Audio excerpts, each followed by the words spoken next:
Nous allons étudier ici deux propriétés des ondes. Tout d'abord, la diffraction. Prenons le cas des ondes à la surface de l'eau, avec des franges rectilignes par exemple. On va placer deux objets qui simulent une ouverture et on les rapproche. La dimension petit a de l'ouverture diminue donc. Pour une ouverture suffisamment grande, on constate que l'onde reste rectiligne mais une partie seulement passe. On dit que l'onde est diaphragmée. Quand on continue à réduire la taille de l'ouverture, on obtient alors des ondes circulaires. L'onde est maintenant diffractée. La distance entre deux rides circulaires reste la même que la distance entre deux rides rectilignes. La longueur d'onde n'est donc pas modifiée. On peut mettre en évidence ce phénomène, peut-être plus visiblement, à l'aide de la simulation. Des franges rectilignes au départ, des franges circulaires, l'écartement est le même, la longueur d'onde n'est donc pas modifiée. Maintenant, on réduit l'ouverture de la fente. Et on constate que les rides circulaires se déplacent sur une plus grande partie de la surface. Le phénomène de diffraction est donc plus important. Naturellement, on observe ce phénomène, par exemple, avec les marais salants. Après l'ouverture, après l'obstacle, on constate bien des franges circulaires qui apparaissent.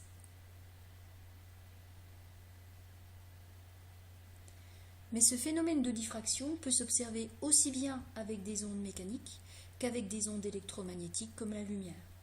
En effet, lorsqu'un laser rencontre un obstacle ou ici une ouverture de petite dimension, eh bien, au lieu d'obtenir un point sur l'écran, on observe de la lumière autour de l'axe du laser, mais aussi en dehors.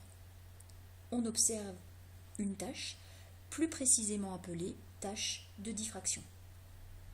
Elle est constituée d'une tache centrale qui en général est bien lumineuse et des taches latérales, de part et d'autre de la tache centrale. De plus, pour caractériser le phénomène de diffraction, on définit en général l'écart angulaire θ. Il est défini à partir de la tache centrale et de la première extinction de lumière.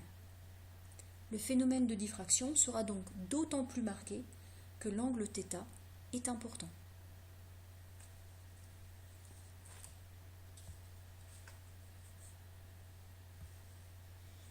Pour une même largeur de fente, petit a, l'écart angulaire dépend de la longueur d'onde lambda du laser utilisé. Ici, on diminue la longueur d'onde parce qu'on passe du rouge au bleu et on constate que l'écart angulaire θ est plus faible. En effet, la longueur d'onde du bleu étant de 400 nanomètres, celle du rouge 800 nanomètres.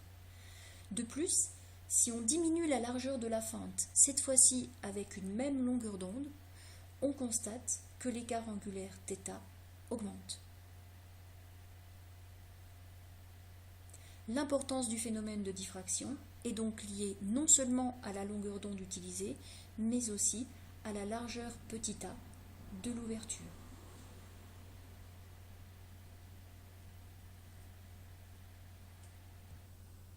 Plus précisément, la largeur de la tache centrale et donc le phénomène de diffraction est d'autant plus marqué que la longueur d'onde lambda de l'onde incidente est importante et que la dimension petit a de l'obstacle ou de l'ouverture est faible.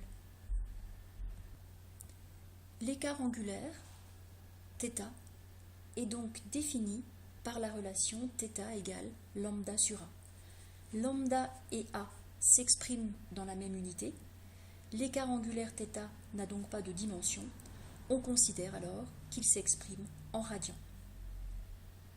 Si on s'intéresse au phénomène de diffraction avec la lumière blanche, la tache centrale n'aura pas la même largeur suivant la radiation et donc la couleur utilisée. On observe des irisations au niveau de la tache centrale.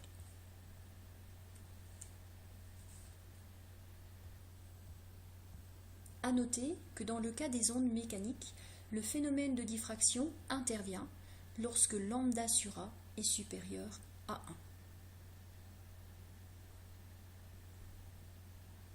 Deuxième propriété des ondes, les interférences. Étudions à nouveau les ondes lumineuses. Lorsqu'un laser rencontre une ouverture de petite dimension ou un obstacle, on a vu le phénomène de diffraction avec la présence de taches centrales et de taches latérales.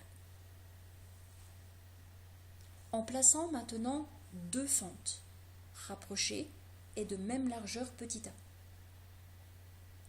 on met en évidence des franges alternativement brillantes et sombres au niveau notamment de la tache centrale, mais aussi au niveau des taches latérales. Avec deux fentes, c'est comme s'il y avait deux sources, S1 et S2, ce qui est représenté sur le schéma de droite. Ces deux sources sont issues de la même source laser. On dit que S1 et S2 sont des sources cohérentes. Intéressons-nous déjà à un point P situé sur une frange brillante. À cet endroit, les ondes arrivent en P en phase. Elles vont interférer et s'ajouter. L'intensité lumineuse est donc maximale. Si le point P est maintenant situé sur une frange sombre, les deux ondes lumineuses qui arrivent au point P se trouvent en opposition de phase. Elles vont interférer aussi, mais là, elles vont se détruire.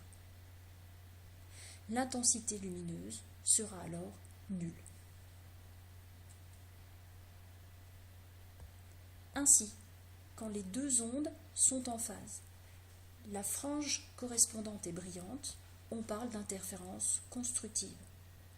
Mais si les deux ondes arrivent en opposition de phase, la frange est sombre, il n'y a plus de lumière, et alors les interférences sont destructives. Cherchons maintenant les conditions.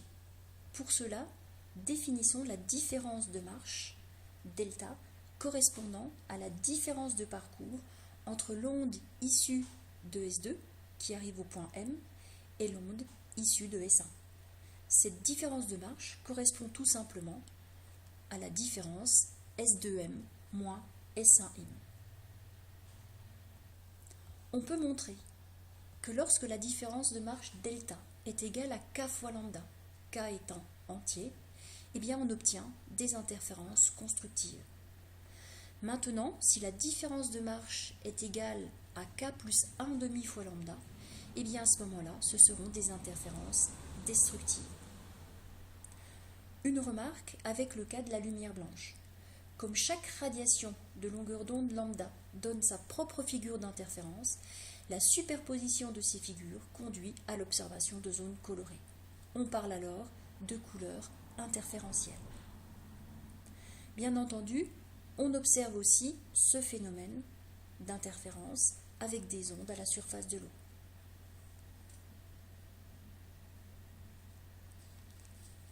Avec une fente, on retrouve le phénomène de diffraction.